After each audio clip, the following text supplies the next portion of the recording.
Hello people, welcome back into this channel, and in this video I would like to show you the way how to freeze columns on your mobile spreadsheet by iOS or iPhone.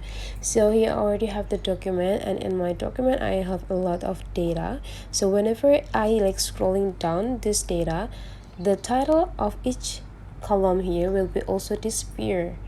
You also scroll it down, so we cannot find what title of this column, what title for this column and this column. So here I would like to make this column's title here is stay whenever I scrolling down. So the things that we need to do, you just need to go click this sheets, and after that you just need to take a look on this bottom features, freeze rows or freeze column. Since I want to freeze this column, so this part called column and this part called rows.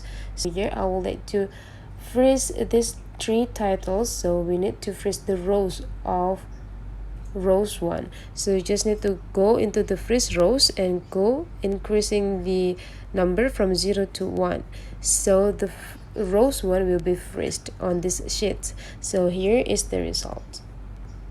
Whenever you're scrolling down, the title will be stay up there without disappearing into this document. So that's the way how to freeze the column or freeze the rows on a Google Sheet application. Hopefully this tutorial today is useful for you guys, so don't forget to leave some comment, like and subscribe into this channel, and I'll see you for the next video.